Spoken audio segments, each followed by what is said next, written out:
Hi, Hello, I'm Julian. I'm Tom Prime. We are Team Binge. We are here to talk about dark matter. This is episode 3, which Tom's informed me has a title, and that title is The Box. And What's in the so, box? uh, well, you've stole my 7 reference that I had deep in the outline. So, in an hour and 30, when we get to that joke, just forget that you already made one. All right, Tom, we have 3 episodes into an 8-episode show, if I'm Nine. correct. Nine. 9, did you say? That's an odd number in a number of ways. So we're 1/3 of the way, if my math is correct. How are you feeling about, let's talk pacing. How do you feel about pacing? We had 2 strong episodes, we rolled into 3. How are you feeling? I feel good. I think this one definitely slowed the action a bit, but I think they needed to lay the groundwork with some of these other characters' motivations, what's going on with this Velocity company. I like how they did try to touch on the science enough. Like from what they've said in this episode, they got a little bit nerdy in talking the superposition and him creating an alloy or doing whatever he needed to do to kind of create this. We learned more about the purple goo, which gets an official name, which I appreciate. But I like it, and like the end and the cliffhanger we get on this just leaves open literally an infinite world of possibilities. I'm stoked. What about Okay. you? Okay. I don't know that I thought it slowed down on action. I felt like this one had a lot of action. There was a lot of running, a lot of punching in the face. I think Leighton gets punched like 3 times in the face, which at a certain point, that's just on him. Like, be ready for the punch. But where I thought it slowed is I don't know that I know any more about what's happening in terms of getting in the box, going out of the box. I don't feel like I learned any more along those lines. And so this one to me felt like there was a lot of movement, a lot of punching, a lot of running, but not a lot of, hey, we're moving the plot forward. And that's not a criticism. That's just like when I was sitting down to be prepared to talk to you, I was like, what happened in this episode? And it was kind of like, not a whole lot, but like nothing that was worth like moving the goalpost down and the plot down. So once again, not a criticism. I'm still enjoying it. I just didn't have a whole lot of aha moments. Like the cliffhanger at the end, I felt like was kind of how we knew this had to go. There had to be like Right. infinite doors and like a bunch of options, and so the questions arise from them being in that. I guess visually we didn't know what it was going to look like, and they just made it a hallway with a bunch of doors, and I was like, oh, okay, well, I guess that's better than them running across like rainbows, you know? I don't know. So I'm enjoying it, but let's dive into this one a little bit. Are we still good with terminology? We're still good with family Jason and tech Jason. Do you feel like those are still the right terminologies? I think that works. I'll try my best to do those. I feel like we watched a YouTube video where the guy refers to him as like Jay and Jason, like Jay being the tech one that's kind of like traveling in time versus Jason being the main one. So we could potentially try that. Okay. I also like the idea of like Jason Prime because he is the one that we are essentially following his story. I mean, obviously we're cutting back and forth, but I still feel like he is kind of our main Jason. He's the one that we're in the mystery with. So I may refer to him as Prime. Okay. I guess initially we could have just done Jason 1 and Jason 2. That probably would have worked and been less complicated. Or for our international audience, Jason Uno and Jason Dos. And then that would not get confusing at all since we're both bilingual, you and I, Tomas. I think And I think Julian. instead of landing on something specific, let's just use something different every time. Oh, that's not going to get confusing at all. Yeah, sure. There's infinite possibilities. Why even call him Jason? Let's just, make up a first name. That's good. Yes, yeah. Okay, well, I'm going to disagree very, lightly to that idea. But Okay. let's dive into it. So the cliffhanger of the last episode, which was shocking, was the most beautiful Jennifer Connelly the artist being shot in the face, and it didn't look like she was going to recover from it. It looked like a pretty mortal wound between the eye. I don't know a lot about gunshots and like placement, but it seems like between the eyes, pretty permanent. You And got to give it a Dawn. I mean, that's a pretty good shot even for a movie or a TV show. That's you can give whatever you want to Dawn. I found that in this episode, her character grated on me a bit. which she's supposed to. She's the enforcer. But also, there were some things that were talked about that I was just like, it felt a little bit lazy in the show writing. And once again, I don't want to criticize, but they're just like, oh, Dawn shot her because she was dialing 911.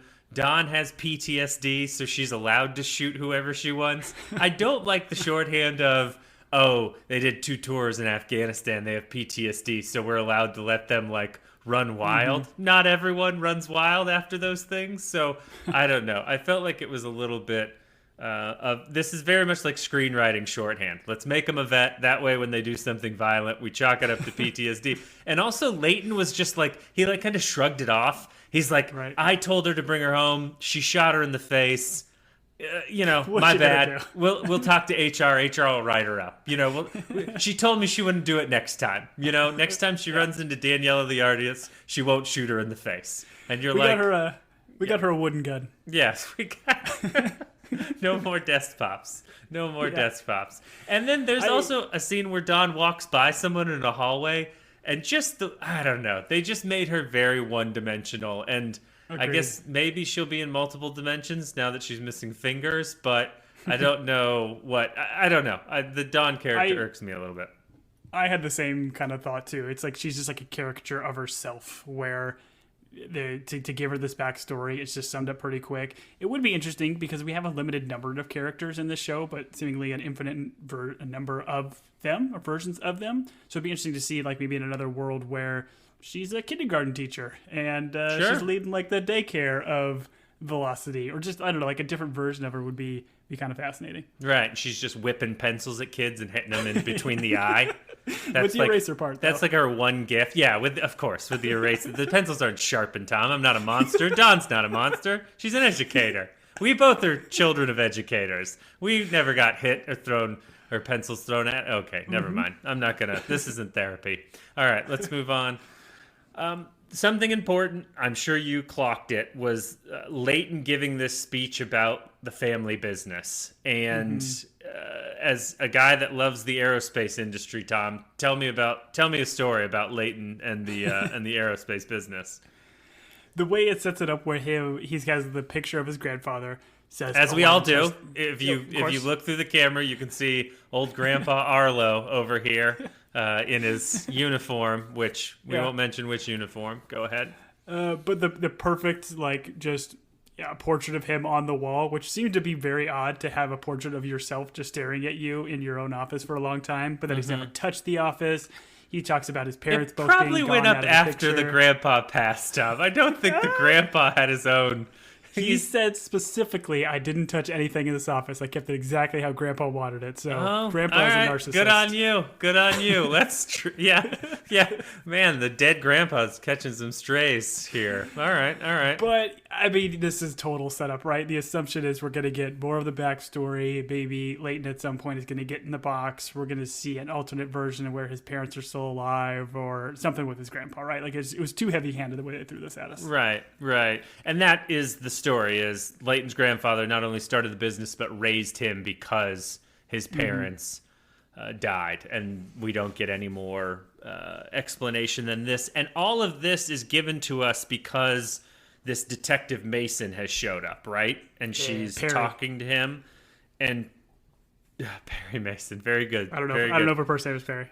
No, it probably is. There's if you're detective and your last name is Mason, it's your first name is either Perry or Free. And so so he's having this conversation with this detective that is, I guess, interested in the disappearances of Jason as well as Blair. And so is she? So here's a question I want to ask you, though. Is that what she's chasing after, or is she essentially following up on the murder of Daniela? And, like, now that Daniela is gone, now she's looking into the company. She realizes that, our original Jason, family Jason, is kind of now in this world or whatever. I mean, she obviously doesn't know that part of it, but I feel like that's what she's chasing down, is the murder. Okay. I thought the main focus was, hey, Jason, this guy that disappeared a while ago, guess what? All of a sudden he showed back up. We haven't seen him in, over a year, and he showed up here and here. And Leighton very convincingly is like, what? Huh? I didn't know. He actually played it really well, I thought. Yeah. So no, I thought the assumption is she is trying to follow up on these two disappearances, which is Blair and Jason. And she's like, they both worked here. My favorite part was Leighton was like, yeah, but they were in different departments, so their disappearances Yeah. probably aren't linked. She was in accounting. He was a tech billionaire CEO. They never crossed paths. Like, I don't know. I thought that, like, his throwaway right there, I was like, oh, Leighton murdered both of them. I know that's not true, but based on his response, I thought Leighton murdered them all. But Yeah, I don't know. And maybe there was a line that said that, like exactly what she was doing, but I feel like she kind of played coy. She didn't say why exactly she was there. She was just kind of asking questions. Sure. And then, correct me if I'm wrong, she's the one that just wanders into his office and then she's staring at the grandfather photo. I was like, hey, like, we're in the break room. Why are you now in my office? Like, do you got a warrant? Are you a vampire? You're going to be invited in. What's going on here? She's got a badge, man. That's all it takes. So talking of Blair, so we have met Blair in Family Jason's timeline. She is a friend of Daniela's. Like at the art gallery, she's the one that's like, hey, it's got to be a better way to like run away from your family instead of being a triathlon. And then, Can I ask Yeah, about go that? ahead. Because I feel like that was an interesting point that I don't think I caught in the first episode, where it kind of makes it seem like Daniela in kind of like the prime world or whatever is seemingly unhappy with her marriage. Like you can't run away with your family. So like, does Blair are you getting that sense that Daniela wasn't not happy? that was a pointed comment that yes, Blair is a friend of Daniela, and she must realize that Daniela's training for the triathlon is not just for the love of the game, but it's for the hate of her family because she doesn't want to be at home. Also, so there is something going on with, so when Tech Jason is now in this world with family Daniela, he has become like super affectionate and like he's obviously he's trying to like gain lost time, and there is like you get a sense from her that that is different than teacher Jason was. And so yes, I do think there is some unhappiness, and that might come to the thing that we discover in the safe in this episode, which I thought was an interesting detail that I don't know where they're going to go with it. Other than apparently Max Dessen was the first person in the box. They sent a infant child, maybe, I guess. I don't know. We'll get into that a little bit later. So, but yeah, that's where I landed on Daniela in the teacher Jason timeline. We find out that Blair was the first traveler, which makes my joke 30 seconds ago null and void. And then there are 4 total people missing? Is that what you landed at? I had Jason, Blair, and then 2 unnames I clocked. Yeah, I feel like there's different stories here. I think at one point, Daniela is the one that says 4, but then when they ask Leighton, he's the one that says 3. So I don't know if we have a 3-body problem or a 4-body problem. Yeah. You get what I did there? Yeah, I covered did. Yeah. The well-known novel 4-Body Problem, which is, I think it's a South Beach weight loss sci-fi book. But I think when they're kind of talking and essentially Leighton is like showcasing the box and trying to get our family Jason's mind racing and figuring out how he solved this problem. Right. Yeah. He says that, we sent in Blair first. And then he eventually kind of says, to the point of they put out like Craigslist ads or something asking for volunteers. And then they got 2 more people to volunteer. So I don't know if it's 1 and Jason or if it is 2 other ones and Jason. It is definitely confusing. I think it's confusing on purpose. Tom, I feel like there's a movie that's like looking for a friend for the end of the world, which is like it's Safety Not Guaranteed. I think that's the one I'm thinking of. What is a Craigslist ad for like getting into I can't believe the word came to my brain. Getting inside of a tesseract, and like they don't tell you, and you've got to take something called Lavender Fairy before you get in there. Like, are we just like, hey, free drugs? Like, show up at Velocity? What does that Craigslist ad look like? Listen, I took a lot of college studies for I think like my psych classes, like where you had to just go and participate in something. Oh, really? Yeah, they're actually kind of fascinating. They're all kind of like silly little thought experiments or whatever. But I mean, you throw $100 at somebody and tell them to just sit in a box, and I don't know how they're taking this goo. Sorry, I shouldn't call it a goo anymore. I know that triggers you. Taking this fairy juice. Ugh, And that sounds worse. Lavender fairy juice sounds like a yeah. popsicle. Actually, I'm back in. Lavender fairy juice sounds delicious. That's probably what they did. They probably made it into a popsicle form and then put him in the box with the popsicle. And I mean, it sounds like a fun time. Yeah, I guess, you know what? I'd answer that ad. I'm assuming they crush the fairies. They squeeze the fairies, and that's how they get the. This is less of a sci-fi show and more of a fantasy show, huh? Yeah. Uh-huh.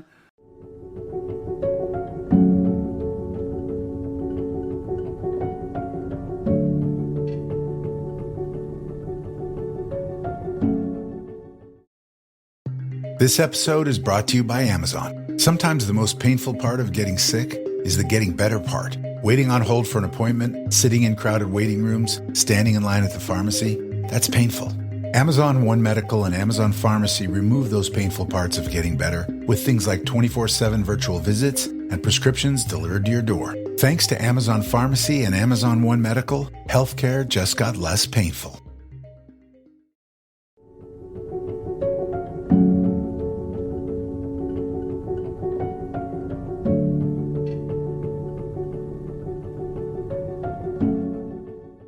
All right. A lot of this episode is showing like both Jasons how they're dealing with their world. And I want to say last pod I was like, "Hey, Tech Jason really didn't send Family Jason into like a worse environment." I would like to retract that statement. Teacher Jason gets the crap kicked out of him multiple times and is watching all of his friends and lovers get shot. This was him being put in a bad situation. Well, essentially, at one point, he's like in a glass room and being interrogated while like everybody is just watching him that works for the company, which I found odd too, to get this many people like involved in the psychology, the torturing of this man. It's a lot. Oh, you don't think they were like, "Hey, Jason's birthday, cake in the break room," and that's why all those people were gathered, and then it was like, "Oh, sorry, we said cake in the break room. What we really meant was waterboarding in the break room. You all stand here and watch. Let's figure out what's going on with Jason." How much better would that scene have been if everybody just had plastic forks and like a little bit of cake? One guy in a hat. Got, like a birthday hat. The kazoo thing, the thing that rolls out. That would be great. They don't mention it. They just play it off like it was normal. Yeah. The camera pans and everyone's just... And one guy's really disappointed. He just keeps checking his phone and he's like, "I'm so hungry. I skipped lunch because I thought there was cake." Anyways, let's go to Tech Jason. So Tech Jason is doing this thing where he's trying... Because guess what? There's a dinner party. This was like a sitcom setup, which was great. It's like there's a dinner party. All of a sudden, Tech Jason, who's supposed to be a billionaire genius, realizes, "Oh, I don't know who is going to be at this party, and they're going to expect me to make small talk," which is just so terrifying. Honestly, this seems worse than being beaten up in a glass box while the whole office watches. And so he's doing these things where he's like talking to Charlie. He's like, "Hey, do you know?" He's looking at social media, which I like. I tried to think, as a guy that doesn't do social media, like how lost I would be in this world. Just trying to figure out who's who. This seemed incredibly unfun. I'm also terrible with names. And so having to, I don't know. The most believable thing was when he had his notepad on his phone and he was writing down details and reviewing to him. That was great. That was good. Like, they got a new boat, just trip to Fiji or whatever else. I like the concept of him, like, Facebook stalking all these people and just kind of using that as a means to have superficial conversation. I mean, I'm sure it, like, maybe buys him time, but you got to imagine in the long run, it's going to catch up to him. Yeah, I want to, he kind of seems a little bit standoffish as a guy that regretted, like, missing his chance in the world and begrudgingly becoming a teacher. Maybe he's unfriendly. In fact, Daniela sees something has changed after the dinner party, right? Yeah. I think she essentially, and I kind of liked this, where he clearly is a different person the way he is acting, and she brings it up, and I like the way the show kind of pivots, too, because Tech Jason never had some sort of, like, revelation or whatever, or near-death experience, but that's what he saw family Jason happened to him, right? Like he's crossing the street, car comes right at him, and he's using that as like a pivot point, like, oh, light flashed before my eyes. This changed me. This is why I'm whining and dining you. This is why I'm showing you so much affection or whatever else. I thought that was kind of a clever little twist. Sure. So, life coaches are a big thing right now. Do you think if we started a business where we almost hit husbands with taxis, it would be like, hey, we're a husband school. We're going to make you like feel better about your situation. And then, but here's the deal. It'd have to be like every 1 in 10 we'd have to hit with the taxi because you need the threat to be real. Like if everyone's just like, oh, you go to the school and they're going to like almost hit you with a taxi. But then they're like, no, one of us does get hit. I hope it's not me. And then when that taxi's coming at him, they're like, am I the 10th? Is this it for me? And so I think we call it like Tom and Julian's husband school death race. Something like Run that. for the cure. Run for the cure. Yeah. Perfect. We're trying to cure you of your, I don't know, bad being attitude. sad. Yeah, being sad about being, husband and father. Being a sad sack. Yeah. Yeah. I think honestly, I regret putting this on the pod because I think it's an outstanding idea. I'm Anyways, pretty sure we have some volunteer like listeners that would come in and be like the plant, be that one guy that actually constantly gets hit by the car. Yeah. Sure. We put him in the ads. They're like, there's 9 guys sitting in a row in folding chairs with our little like booklet in front of them, and then the guy at the end is just 2 casts on his leg, and they're like, I wonder if that guy. He's like, I've been to this school before. Anyways, let us move on. So some details I thought were interesting, and as a guy that thinks about how he's going to afford food all the time. We're just buying skateboards on obviously a salary or a family situation where they're not rich. Do you get the sense that he is doing that recklessly because he's not used to being on a budget, or does he have something up his sleeve where he knows that he's going to make money in this life anyways? I would imagine it's probably a little bit of column A and B where he's just not thinking about it because he hasn't had to, but I wanted to go back, and I didn't. A better podcast host would have, but go back to the storage closet or room or whatever that he had. I'm wondering, wasn't there like a bag of cash or something like that? Did he manage to bring some stuff over? Did he like use the time that he was kind of taking notes and stalking the family Jason to rob a bank, or I don't know, do some tech? Maybe he's on Jeopardy for like a couple weeks and made a bunch of money that way. I don't know. Sure. I think you make a good point. There's enough stuff in that storage container that looked expensive that I guess maybe cash is not an issue for this version of him. But that brings up a bigger question, right? Like, how is he doing this? And I'm sure we're going to get some answers, but there's the biggest lingering questions to me is, how does Tech Jason find this world, and with the pivot point of him now being with Daniela? And then how does not only he do that, but how does he put... and why does he put family Jason back into his same world? Right. Like, you figure you'd be better off putting him somewhere completely different, or just leaving you essentially for dead in that universe. Or like with dinosaurs. Yes, exactly. Again, I don't think this is a timey-wimey show. Yeah, no, he goes back to dinosaur times, I mean, there could have been a parallel universe where the dinosaurs didn't get hit by the asteroid, so sure. Yeah, sure. If that's what you believe, that's fine. 4,000 years ago. 4,000 years ago. So here's shows like this. What they always make me think about is like, you go to a dinner party and you meet someone you've met like 3 or 4 times and they forget your name or you forget their name. And then the same thing with like the storage container.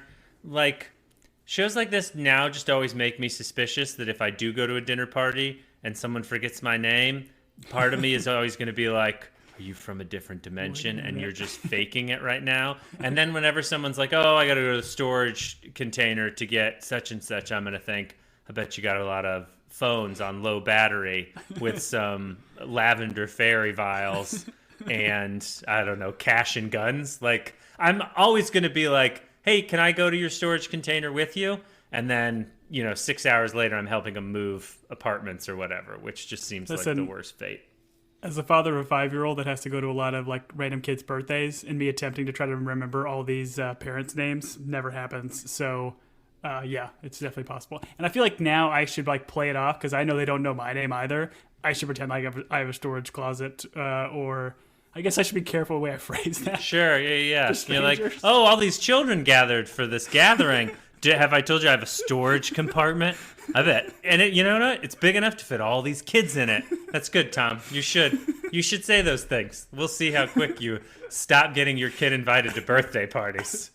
Oh. It could be a win, actually. Yeah, oh, that's true. That's true. The best thing is when you get them into sports and all the teachers or all the parents just call each other coach because no one wants to learn anyone's name. So you're just like helping out. And they're like, hey, coach, Smart. can you... anyways, take these kids to the storage container, go get their equipment. All right. Also during this like fact gathering, Tech Jason, where he's trying to learn about himself and who he is, we discover a birth certificate for Charlie and a birth certificate for Max. And the sense I got is they were twins? Yes? Yes, I think so. Very interested to see what happens with this, right? Like, it's too big of a thing to not to come back with. Like, did the kid die maybe at birth? Is he adopted? Like, where is he in kind of like the multiverse here? I do find it interesting of like the concept of Schrodinger's cat and like being dead and alive, and then potentially having twins, like one that passed and one that's alive in this universe. It's pretty interesting and a pretty big twist that I was not expecting. Well, yes, it is a twist. I wish in this episode they had given us a little bit more than just a birth certificate. Like, I kind of want what the stake is, or is this just going to be something they threw at us and it doesn't pay off and we don't, like, dive into it? They put a pin in it, so to speak, and they're not going to go back to that pin. Well, and maybe he goes into another universe, like, because we know this episode is ending with Teacher Jason or Prime Jason going into a multitude of potentially other universes. Maybe he's going to go into one where he finds his family, but his son isn't Charlie, it's Max. Or they both survive. Or another Jason shows up in this one where he really wants Max to be alive. Yeah. There's, as you said, tens and tens of possibilities on how they can do this. So I'm interested. I do think it's weird that they didn't just name them Charlie 1 and Charlie 2. Aren't you, when you have twins, supposed to just give them numbers? Isn't that how it works? I think so. Yeah. That makes more sense. Okay. Is it possible that these two Jasons in this show are just twins and the whole box thing is just a parlor trick that the show is trying to It's all red herring. Play off? Yeah. It's really just a prestige situation here. This is really just like a lifetime. I married my, like, I don't know, twin, my husband's twin, the Jonathan Taylor Thomas story. I don't know. Anyways, that was weird. Let's move on. Tom, I learned the phrase decoherence during this movie show, which is the drug that Ryan apparently put together. That's the sense you got, right? Ryan's the one that's doing the chemicals? Yes, for sure. And it's called... It's called Lavender Fairy, which we mentioned, which I have to agree is a better name than Purple Goo. So Yeah. Lavender Fairy definitely sounds like something you go down to the local dispensary and they're like, oh, we just got Lavender Fairy and this one's going to really help with your chronic earlobe issues. Speaking of lobes, this puts the frontal lobe to sleep, nice. Which allows you to be in decoherence. And this is about the time where I went into decoherence, and I was like, show, feels like you're trying to teach me science. No, thank you. Well, I think I like the concept because the whole idea of Schrodinger's experiment is that you, not only the people outside the box can't know what's going on inside, but neither can, like, the cat, essentially. So to be able to essentially turn your brain off and make sure that the people that are inside can get into this decoherent state or be in superposition. I don't know all the science behind it, but I thought it was interesting. And I like that they kind of gave us more than, oh, you just shove a person in a box and then they can magically teleport somewhere else. I would just like to say that a nice bourbon can put you into decoherence. I experience it most days. So And a bad bourbon. And a bad bourbon. Honestly, huffing gasoline, not a proponent, wouldn't recommend it. But if it's all you got, and you need to go to another dimension, you go to that other dimension, they're like, why do you smell like a gas station?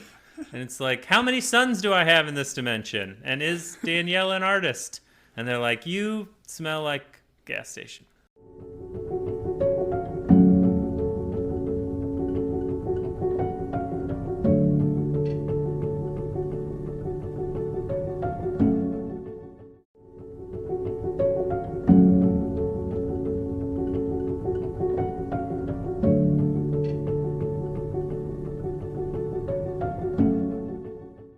Leighton, at one point we get this speech from Leighton where he's like, listen, we made the box because we want to do good. We want to find out if there's a dimension where we like solved poverty, where like people aren't evil.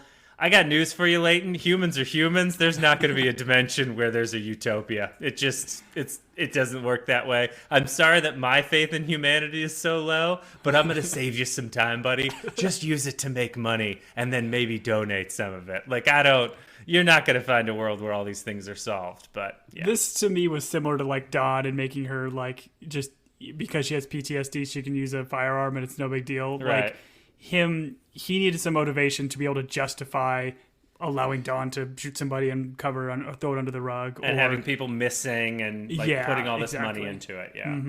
And I guess the idea of bringing knowledge back from another universe, it's interesting enough, and I don't think it's one that I've kind of heard. I didn't necessarily expect it, but I like that we get at least a little bit of understanding of what Leighton's doing, because he was kind of an enigma the first couple episodes. Sure.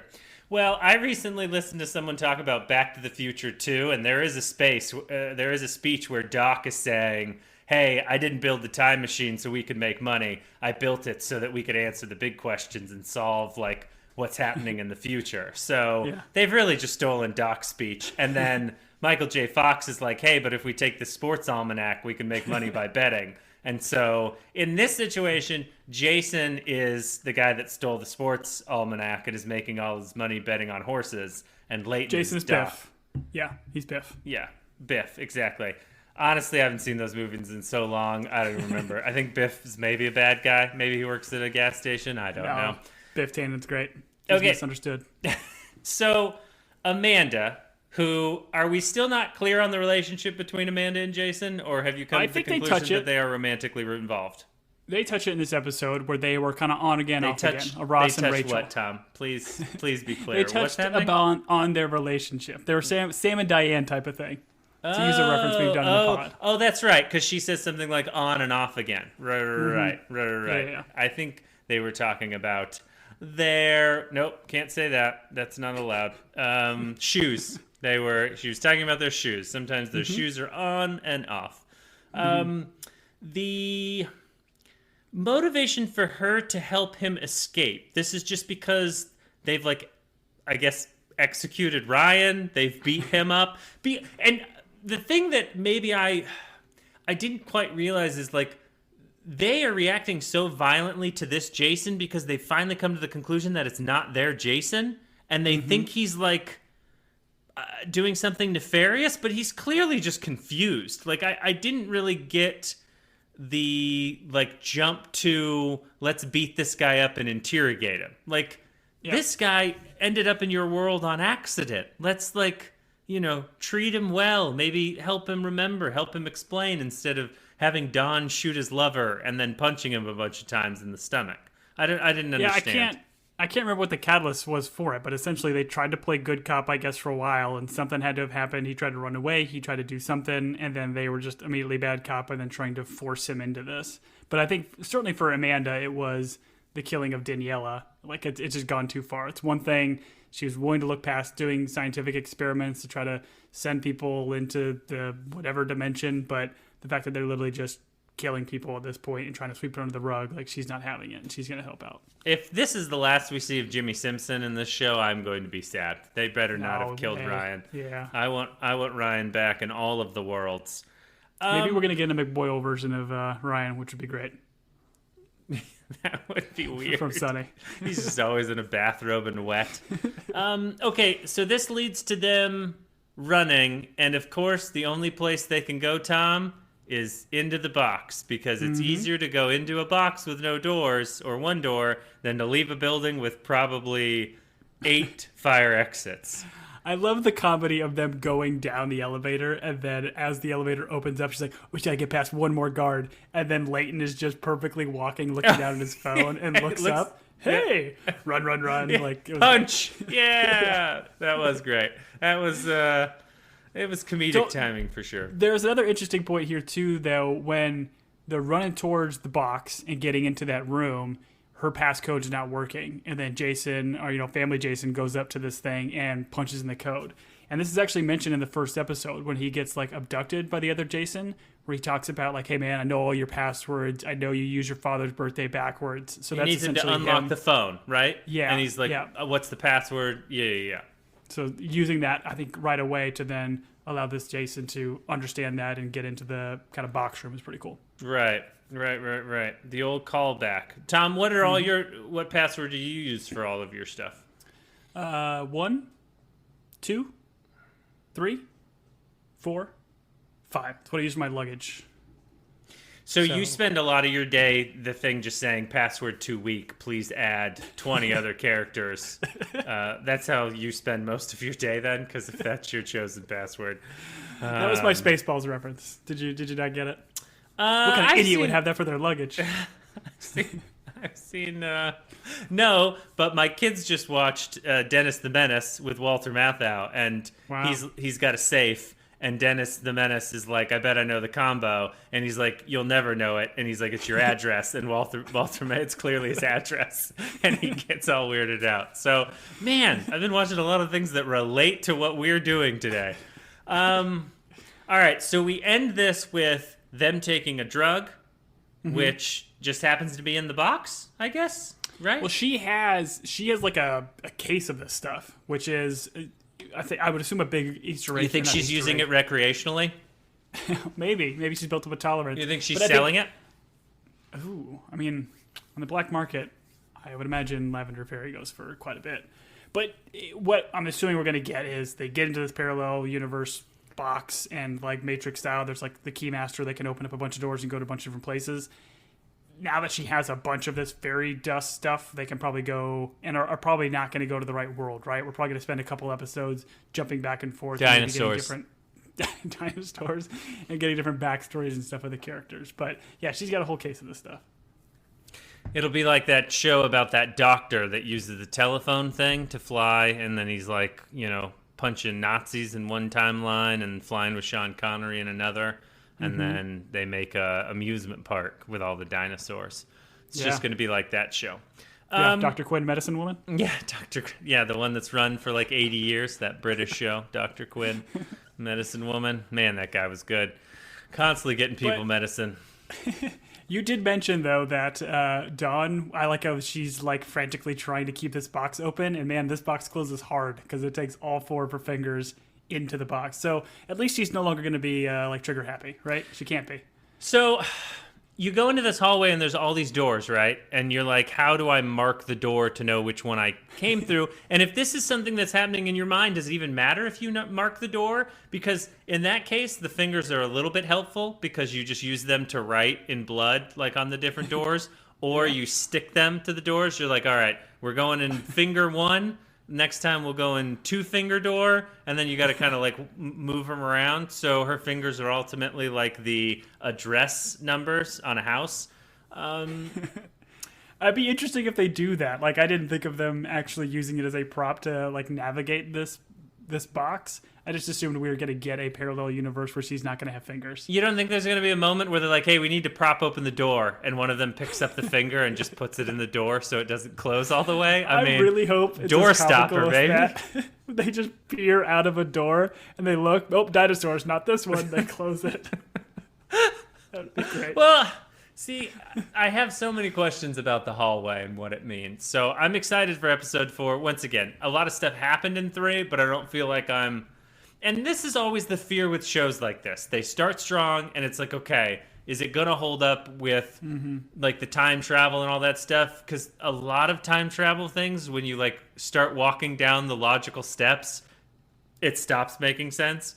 And so I don't need it to make sense, but I hope it's just not so silly that I wondered why we watched the show. But again, I'm enjoying this is not time travel, right? They're just jumping into different realities at the same exact point in time. Tom, you've said that so many times, and we're on episode 3. I don't think you realize I'm not getting it, okay? I'm going to continue to think of this as time travel, okay? So stop trying to Schrodinger's cat me, all right? I don't understand. It's time travel. Timey-wimey, brother. Like, just let me understand it how I'm going to understand it. Okay. Time is linear. It's a flat plane. Nope. So they're just going to. Okay. No, this isn't True Detective. There's no flat circle. There's no Carcosa. None of that stuff. Once again, there's no biblical reference to what's happening in this show, so I am confused. So let's just leave it at that. I did appreciate it. I think when Tech Ryan is trying to like figure out where, or like his family or whatever, he's like watching the old videos of them playing Clue, which I thought was kind of interesting. Like literally trying to solve puzzles and then seeing him fail, and I thought that was kind of fun. But I'm with you. Like this is a show that could start cool and then really slow down in the middle, which is jumping back and forth with realities, because really anything is a fair game, I think, at this point. I'm excited to see essentially how it works, right? Like, what did Tech Jason ultimately figure out to be able to get to this world? Because it can't just be random. It's too many infinite universes. Right. I'd also be interested if it's just Eight-Finger Dawn chasing them from door to door. While I think it's only six fingers. There's four in there. Oh, are there? Well, that like yakety sax song plays. They're just running through doors, and she's chasing them, and then eventually she shoots one of them in the head. Yeah, and the song gets real sad when they get shot. All right, so I don't have any big predictions. I'm curious, but I feel like I'm hoping 4 reveals more and kind of pushes us farther down the path. But I am enjoying the show. Still incredibly well acted. Once again, they yada-yada'd some stuff in this episode from Velocity's standpoint and Leighton and Dawn. But I don't know. Have you seen Leighton in anything else, that actor? Or Dawn, for that matter? I think they're both doing great jobs playing the roles that they're playing. But I did not recognize them from anything else. I didn't either. I felt like Leighton seemed a little bit more familiar than Dawn, but I didn't look up his IMDb. I'm not sure what he's from. But yeah, I'm with you. They've been doing well. If Dawn shows up in your doorway, Tom, don't be like, "Hey, I recognize you." I would just run, because she's like a Terminator. She's just going to put you down. All right, that's going to do it for us. We'll be back for episode 4. If you have questions, comments, if we missed something, if you'd like to engage, we don't have a lot going on in our lives. You can reach out to us at teambingepodcast@gmail.com. We do, and this is very surprising, read all of our own emails. And we respond to the ones that offer us like money if we make deposits in our bank account for the royalty. But you can also reach us at Tom's going to talk through the social stuff. Yeah, find us at Team Binge or at Team Binge Podcast on Twitter and Instagram, respectively. And let us know. Again, we've like shows that allow us to watch it slowly, even though we are called Team Binge. So we're all caught up. Let us know about the mystery. Let us know what you think is kind of going on. And let's see what universe we fall into next week. That's true. And if you would like to support us, we also have a TeePublic shop for Team Binge. Those shirts only work in this dimension. They will not travel to other dimensions. You will find yourself quite naked. Which, are we going to get a dimension where clothes aren't invented, Tom? That would be pretty incredible. I would be excited. I'm pretty sure you're on record saying that people should always have clothes on at all times. Oh, that's true. Yeah. I hope they find a world where nudity doesn't exist at all. So that would be something, I guess. Everybody's in Team Binge t-shirts and shorts. That's true. Long ones down to the ankles, as the good book says it should be. All right, Tom, did I miss anything? Are we good to sign off? No, let's sign off, man. All right, for Team Binge, I have been Julian. And I have been Tom Prime. Till next week, everybody.